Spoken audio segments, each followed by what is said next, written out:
Howdy folks, Greyhawk4x4 coming at you again, your resident vintage gamer. And today is going to be a gaming vlog. We're going to start out by talking about the latest release for 5th edition Dungeons & Dragons, which is Mordenkainen's Tome of Foes.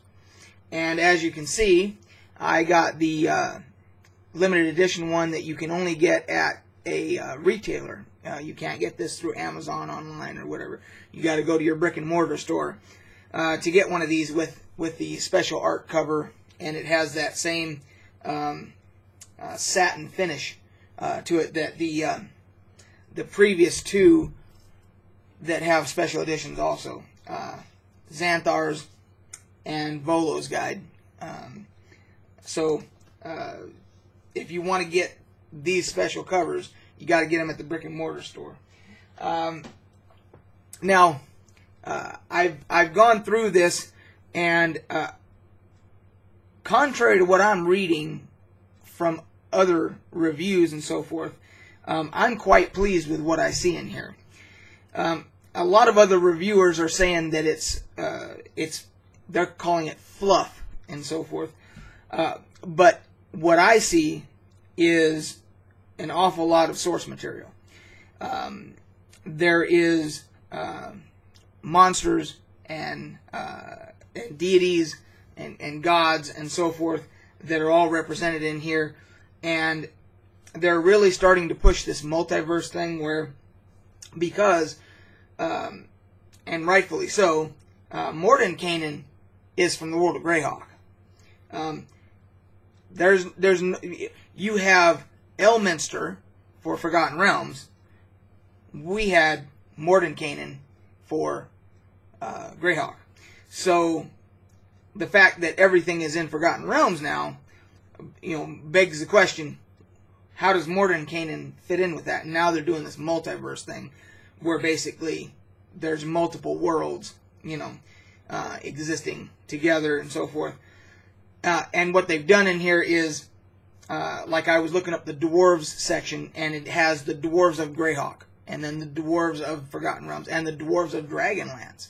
So they're doing the multiverse thing, which that's how they're explaining the fact that you've got Mordenkainen. I mean, they did the same thing with Strahd, and for Ravenloft, and that because that was that originally was a Greyhawk thing, and then it became its own fantasy setting, but then of course now it's in Forgotten Realms. But they're doing this whole multiverse thing. So I like the content that I see in here. I haven't read it cover to cover, of course, but just skimming through it and seeing the different sections and so forth, I like the source content that's in here. I did see, so like for an example, you have Zugdmoy, which I believe is the proper pronunciation for that deity. And in our D&D group back here, they're actually going through the Temple of Elemental Evil right now, and Zugdmoy is involved in that, of course. And I was a little bit dismayed to see that on the entry in here for that deity, there is no reference of an origin story which would have included that. So, I mean, it basically just talks about, what her current status is now, where she is, there's no reference to the origin or anything like that. So, that is one observation. I mean, I would have liked to have seen some origin stuff there to reference back to the Battle of Emery Meadows and all that stuff. So, but anyway, but there's a kind of a controversy around this actually right now too. So I get a call yesterday, which is when it released, from our local game store, Gamers Inn here in Lehi, Utah, and they're pretty much the only local game store I'll go to here. Excellent customer service, fantastic. I mean, a lot of personal attention. They'll send you text. They'll send you Facebook messages about products that they think you're interested in, or that you've said you want to be notified about if they become available, etc. you know, that kind of thing. So, excellent game store. And they called me to say that there was this email that came out from Wizards of the Coast about most of these being damaged in shipping or printing or whatever. The spines were all scuffed like somebody had taken sandpaper and just scuffed the whole spine. Now this one, of course, is okay. And the reason that I got one that's in good condition was I said I wanted to do a video about it, so I'd like to have one of the ones that's not damaged, and they agreed to give me one. And then, because the people who got ones that are damaged, those all have to be returned to Wizards, and then they're going to reissue them and replace them. But it just means that for those people, they're going to have to wait till they get the reissued ones and so forth, because they're not allowing them to sell the damaged ones. And apparently, there was only 4 good ones, I think, that they got at our local game store. And I was lucky enough to get one. So, along with that, I don't know if how well this will show up on camera, but this one, as you can see, this whole tome is bent. It is not straight. See, if I bend it back, then it kind of straightens out, but it's bent. And you can really see it if I take and put another one like that.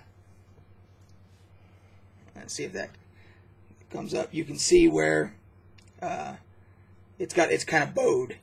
You know, you shouldn't be able to see through that. The other 2 were not that way. They're completely flat and everything. But this one, yeah, that one is bowed. So I'm a little disappointed for $50. That really shows up when you do it like that. You can really see how bad that is there. So I might be able to get that straightened out by stacking some heavy books on it and so forth. But you really don't want to damage the satin finish, because this is a collector's item. I mean, these are limited and so forth. So I'm a little bit dismayed at that. And the other thing is that our local game store did pre-orders for, a lot of these that they had gotten people that wanted them. And they only got a fraction of that delivered. And so my message here is to Wizards of the Coast. There's no excuse for that, Wizards. You guys are big enough. Now, 5th edition is ridiculously popular. You're owned by Hasbro, who's a giant, corporation and so forth. There is no reason why that you can't deliver the amount of products that your stores order. That's ridiculous. It's unacceptable. You should be delivering what they're ordering, because the fans that wanted these, that wanted to put out the money to get the limited edition, should have been able to get them. And then on top of that, you have the fiasco with the damaged ones, and then you have even this one that wasn't supposedly damaged is bowed like that. So that is all unacceptable as far as I'm concerned for Wizards of the Coast.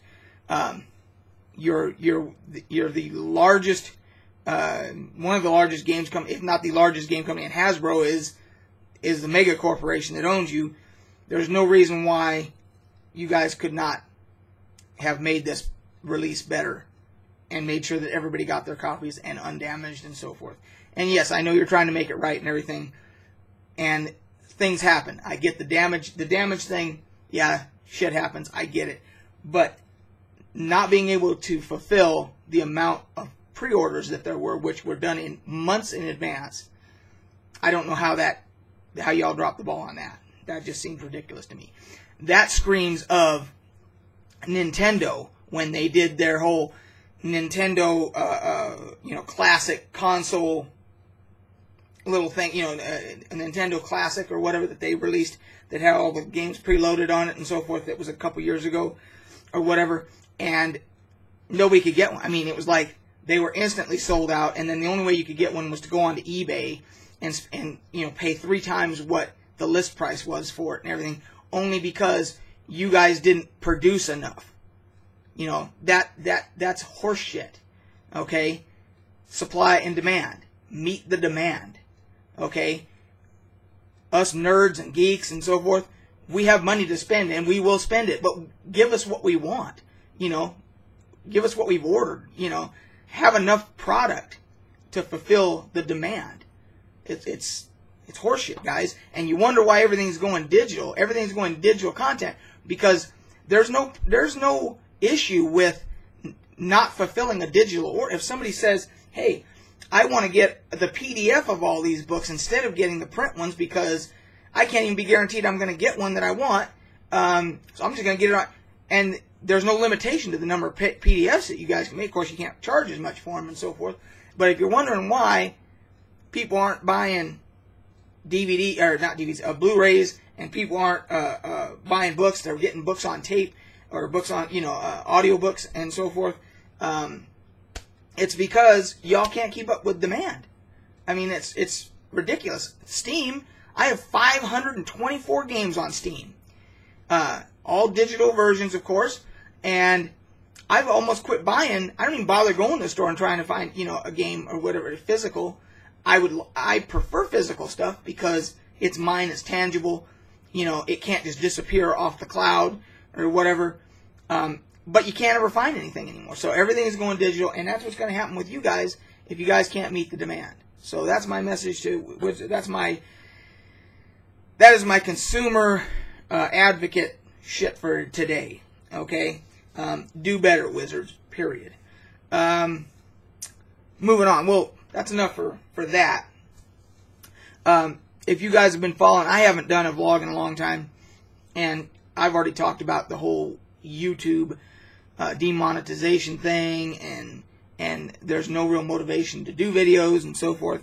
So I'm not going to go through a whole lot of that again. But needless to say, I haven't done a vlog in a long time. And so our D&D group back here, which is, I'm DMing through Greyhawk, they have left the Temple of Elemental Evil. And, when you do that dungeon, the player characters generally have to leave periodically to heal, to advance, get training and advance. At least when I DM, they have to seek out training. They just don't go ding and, go from 6th to 7th level or whatever, They've got to seek out training. They've got to sell their loot because they're accumulating a lot of shit and they've got to sell it and so forth. But anyway, so on one of their latest excursion when they left the temple, they ended up getting into, at some point they got into a random encounter with, it turned out to be a green dragon that they encountered. And they survived it with with some divine intervention. And the bottom line is that one of the player characters worships Elona, the goddess Elona, and she has this player on a quest to take care of something for her, and she saw that being jeopardized, and she basically intervened and saved them. There was a breath weapon from the dragon that would have just killed them all. I mean, even if they had saved, it would have done so much damage that they wouldn't have survived. But Elona, magically had a gust of wind that just happened to disperse that breath weapon before it could actually do full damage to the characters and so forth. And had this character not been on this quest for Elona, it would have been a TPK, and they would have perished. So anyway, because of that, their notoriety went way up, and rumors started that they were dragon slayers and so forth. And there's a particular group that in my campaign I call the Watchers, which are kind of like the medieval mafia, and they're the crime lords and everything of the Flaness in Greyhawk, and they've been looking for our group. And so once they became this rumor started spreading and this notoriety about dragons, that was way too much attention for our group. So they had to skip town, and they had heard rumors about something happening way down south on the Flan S, down around a city known as Cauldron, which is actually a city that is at the base of a dormant volcano, a caldera. And they decided, well, we will investigate these rumors that we're hearing coming from there, because that'll get us way the hell out of Dodge and get us out of the limelight, which is what we need to do right now. So that's what they've been doing. They've been traveling south. They've been getting a ship when they can to get them to another port, and traveling on land as they can, and so forth. So they've been doing all that. And they have, last night they finally arrived in the port town of Sassarine, which is the sister town to Cauldron. It's about a 2-3 days ride to Cauldron from there. And it's basically kind of like a pirate town, and in the South Seas as you would have. And it's a very tropical environment and so forth. So the next session they've already started to head to Cauldron to investigate what's happening there. So that kind of gets you caught up with what's happening with our group there. And I'm going to try to, YouTube be damned, I'm going to try to start doing more regular videos and vlogs and so forth. If for no other reason, to serve as a video diary for our group, so we can look back at this and and I can kind of do recaps for our own purposes, and monetization, demonetization, I don't give a shit. We'll do it for ourselves. Anyway, so that's what's happening in the D&D game. Aside from that, I did a review. My last video, I think, was my review on Far Cry 5, which I liked a lot. And I liked it so much I decided I was going to go back and try and finish the other ones in the series that I had never finished. Tried Far Cry 2. I had completely finished Far Cry 1 way back. So I started with Far Cry 2 because I never finished that one. But that one I keep getting crashed to desktop problems. I did a couple tweaks, fixed a couple things, thanks to the other gamers on Steam who had similar issues. Not because Ubisoft put out any kind of information on how to workarounds or anything else like that. It was all the other gamers that helped, of course. But even with that, I still was having crash to desktop problems. So I said, okay, screw it. So I went on Far Cry 3, finished that one after I got used to the interface, because it's quite different from 5. And now I'm on Far Cry 4, and I'm probably about halfway through that. And then eventually Far Cry Primal, I will do that one too. Because I'm just a huge fan of the series. I love the way it works and everything, and the stories that they weave into it, and the fact that you can choose, to do single player campaign, or you could do multiplayer. I'm a single player guy. I enjoy that. But they give you the option, which leads me into my next topic. Call of Duty Black Ops 4 has been announced that it's going to be through the Blizzard launcher, Blizzard Activision launcher that you use for World of Warcraft and everything else now. And they've said that there's not going to be a single-player campaign.